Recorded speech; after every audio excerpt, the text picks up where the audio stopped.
Córdoba, España, octubre 8 de 2011. Pasadas las 8 de la noche, un hombre de 40 años entra agitado a la comisaría de Policía Nacional. Se llama José Bretón. Viene a denunciar la desaparición de sus dos hijos, Ruth, de 6 años, y José, de 2. Según su versión, estaban jugando en el Parque Cruz Conde mientras él leía en un banco. Se distrajo unos minutos y cuando miró de nuevo, los niños habían desaparecido. La policía activa un operativo masivo. Cientos de agentes peinan el parque, los alrededores, interrogan a vecinos. Bretón aparece en televisión, suplicando por el regreso de sus hijos, lágrimas en sus ojos, voz quebrada, un padre desesperado. Pero algo no cuadraba. Los psicólogos forenses que analizaron las grabaciones de sus entrevistas detectaron señales casi imperceptibles en su rostro, microexpresiones que duraron menos de medio segundo, gestos involuntarios que su mente consciente no podía controlar. Y esas microexpresiones revelaron una verdad aterradora. José Bretón no estaba buscando a sus hijos, ya sabía dónde estaban, porque él mismo los había asesinado. Si quieres aprender a detectar estas señales que nadie más nota, suscríbete al canal. Cada semana analizamos técnicas forenses reales aplicadas a casos documentados. Para entender cómo las microexpresiones delataron a Bretón, primero necesitamos conocer qué son y por qué son imposibles de falsificar. El Dr. Paul Ekman dedicó más de 50 años a estudiar expresiones faciales humanas.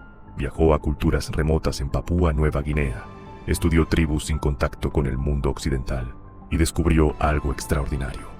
Las mismas expresiones faciales se repetían en todas las culturas. Un neoyorquino expresaba miedo exactamente igual que un nativo de Papúa. Una japonesa mostraba alegría con los mismos músculos que una brasileña. Esto significaba una cosa: las expresiones faciales son innatas. Están programadas en nuestro ADN desde hace millones de años. Ekman desarrolló el sistema de codificación de acción facial, conocido como FACS. Identificó 43 unidades de acción facial, combinaciones específicas de músculos que se activan con emociones reales. Cuando sentimos una emoción genuina, los músculos faciales reaccionan en milésimas de segundo. Estas contracciones duran entre 40 y 500 milisegundos. Un parpadeo dura 300 milisegundos. Las microexpresiones son aún más rápidas. Son tan breves que el 99% de las personas no las detectan conscientemente. Pero con entrenamiento, los psicólogos forenses pueden identificarlas revisando grabaciones cuadro por cuadro. Ekman identificó 7 emociones básicas universales: tristeza, alegría, sorpresa, miedo, asco, desprecio y rabia. Cada una activa patrones musculares específicos que son exactamente iguales en todos los seres humanos. La tristeza genuina activa músculos que hacen que las cejas se junten y bajen. Las comisuras de los labios caen. El párpado superior se relaja. La alegría genuina eleva las mejillas y forma arrugas alrededor de los ojos, conocidas como patas de gallo.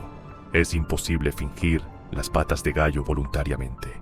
El miedo genuino eleva las cejas y las junta. Tensa el párpado inferior. Estira los labios horizontalmente. Y aquí está lo crucial. Estas reacciones son procesadas en el sistema límbico, la parte más antigua de nuestro cerebro. La parte que evolucionó hace 200 millones de años. La parte que no podemos controlar conscientemente. Cuando intentamos fingir una emoción, usamos la corteza motora. Podemos mover músculos voluntariamente. Podemos sonreír a voluntad. Pero esa sonrisa falsa no activará las arrugas de los ojos. Y cuando sentimos una emoción real, pero intentamos ocultarla, hay una batalla entre el sistema límbico y la corteza motora. El sistema límbico activa los músculos automáticamente. La corteza motora intenta suprimirlos. En esa fracción de segundo, antes de que el control consciente se imponga, la verdad se filtra. La microexpresión aparece y desaparece, pero queda registrada. José Bretón estaba a punto de descubrir que no importa qué tan bien ensayes una mentira, tu cara siempre dirá la verdad, al menos durante un quinto de segundo. 2 días después de la desaparición, la policía científica revisó la finca familiar de los Bretón en el polígono de Las Quemadillas. en las afueras de Córdoba. Encontraron una hoguera reciente con restos óseos calcinados a altas temperaturas. José Bretón tenía una explicación preparada. Dijo que tras su separación de Ruth Ortiz apenas 3 semanas atrás, había decidido quemar documentos personales, fotografías que le traían dolor y ropa que ya no usaba. Un ritual de cierre, nada más. Su voz sonaba calmada, su postura era relajada, sus manos no temblaban. Mostraba todas las señales de una persona diciendo la verdad, excepto en su rostro. Las cámaras de televisión lo habían grabado en cada aparición pública, cada entrevista con periodistas, cada rueda de prensa, docenas de horas de metraje. La doctora Ana Belén Sánchez, psicóloga forense especializada en análisis conductual no verbal, fue convocada por la policía para revisar esas grabaciones. Utilizó un software especializado que permite reproducir video cuadro por cuadro, 30 cuadros por segundo. Cada cuadro representa 33 milisegundos. Las microexpresiones duran entre 40 y 500 milisegundos. Eso significa que pueden aparecer en apenas 2 a 15 cuadros de video consecutivos. La doctora Sánchez revisó más de 400 minutos de grabaciones, cuadro por cuadro, y en la entrevista del 11 de octubre de 2011 encontró la primera anomalía. El periodista de Canal Sur le preguntó: «Señor Bretón, ¿dónde cree que pueden estar sus hijos en este momento?». Bretón respondió con voz quebrada: «No lo sé. Los estoy buscando desesperadamente. No entiendo qué pudo pasar». Pero en el instante exacto en que pronunció las palabras «no lo sé», su rostro mostró algo completamente inconsistente con sus palabras. El labio superior derecho se elevó asimétricamente durante 231 milisegundos. Era desprecio unilateral. Esta microexpresión específica es una de las más reveladoras en psicología forense. El desprecio solo aparece cuando una persona se siente superior a algo o alguien, cuando cree que sabe más que los demás, cuando disfruta de una ventaja informativa. Un padre cuyo hijo de 6 años y su hija de 2 años han desaparecido no siente desprecio, siente terror absoluto, angustia paralizante, desesperación profunda. El sistema límbico de un padre genuinamente preocupado activaría los músculos del miedo, elevación de cejas internas, tensión del párpado inferior, apertura de boca. Pero José Bretón mostró desprecio, porque sabía exactamente dónde estaban Ruth y José, y sabía que nadie más lo sabía, y eso le daba una sensación de control, de superioridad. La doctora Sánchez marcó ese momento con código rojo en su informe forense, pero no se detuvo ahí. Necesitaba confirmar si era un patrón o una anomalía aislada. La doctora Sánchez continuó su análisis forense con meticulosidad científica. En la entrevista del 12 de octubre con Antena 3, el periodista le hizo una pregunta cargada emocionalmente. «Señor Bretón, si la persona que tiene a sus hijos nos está viendo ahora, ¿qué le diría?». Bretón miró directamente a cámara. Sus ojos se humedecieron. Su voz tembló al responder: «Por favor, devuélvemelos. Son mi vida entera. Haré lo que sea». Las palabras eran perfectas. El tono era convincente, pero su rostro lo traicionó otra vez. Durante 166 milisegundos, los músculos de las mejillas de Bretón se contrajeron. Las comisuras de sus labios se elevaron 3 milímetros. Se formaron arrugas mínimas en los ojos. Era alegría genuina. Un padre angustiado cuyo hijo e hija han sido presuntamente secuestrados no siente alegría al dirigirse al secuestrador.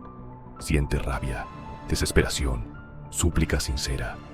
Pero José Bretón sintió alegría, porque internamente estaba disfrutando el engaño, el control, la sensación de estar un paso adelante de todos. Los psicópatas y narcisistas a menudo experimentan lo que se llama deleite de engaño.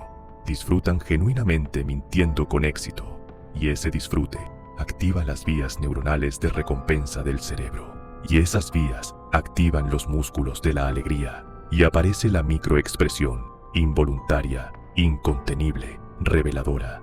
La doctora Sánchez documentó esta segunda microexpresión anómala, pero la más devastadora aún estaba por llegar. El 13 de octubre de 2011, una reportera de Telecinco consiguió una entrevista exclusiva con Bretón en su domicilio.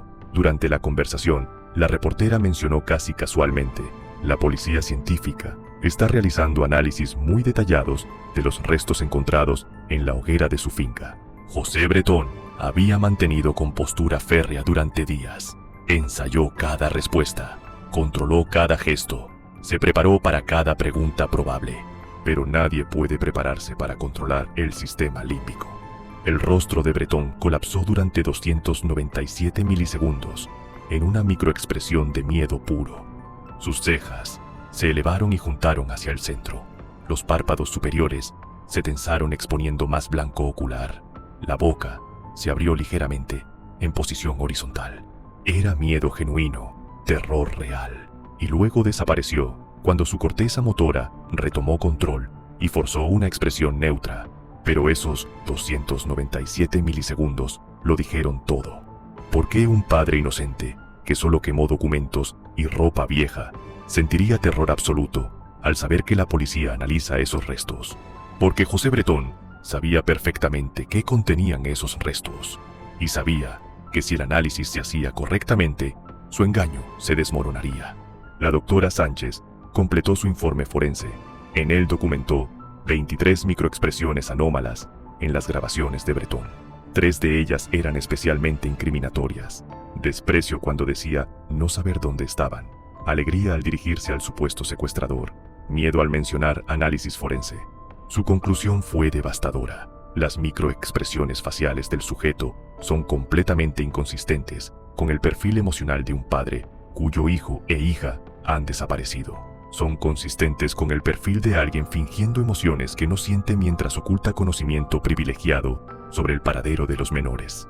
El círculo se estaba cerrando. El sistema fax de Paul Ekman se usa hoy en interrogatorios del FBI, la CIA y cuerpos policiales de 80 países. Si te fascina cómo la ciencia desentraña la verdad, suscríbete para más casos reales de psicología forense. La primera antropóloga forense, Josefina Lamas, analizó los huesos de la hoguera y concluyó que eran de animales pequeños, roedores, carnívoros. El caso parecía cerrarse a favor de Bretón, pero Ruth Ortiz, la madre, no se rindió. Pidió un segundo análisis.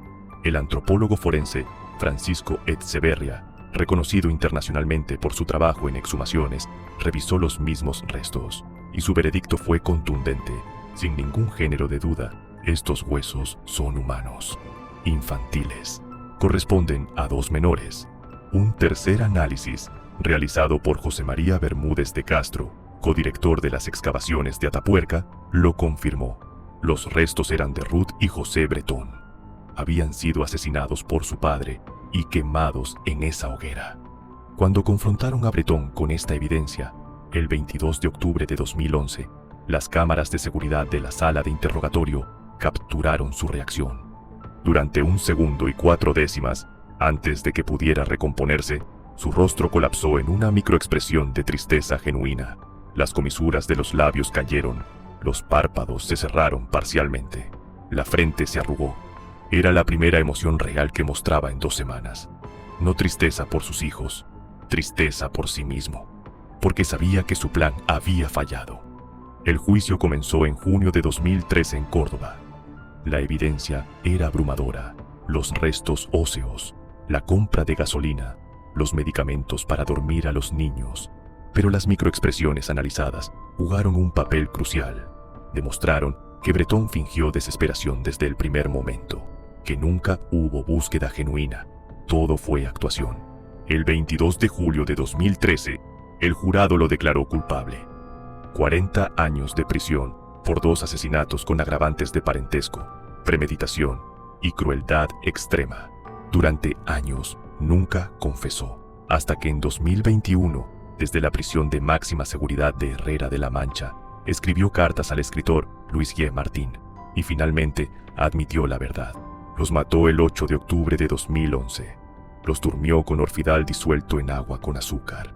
Verificó que no respiraban. Los quemó en la finca familiar. No se enteraron de lo que iba a pasar. Dijo: confiaron en mí. Las microexpresiones faciales son la ventana más honesta a nuestras emociones reales. Podemos controlar nuestras palabras, podemos ensayar nuestro tono de voz, podemos planear cada movimiento, pero en esa fracción de segundo, antes de que nuestra mente consciente tome el control, la verdad siempre se filtra. José Bretón lo aprendió demasiado tarde. Sus microexpresiones lo delataron, y dos niños inocentes, Ruth y José, nunca volvieron a casa.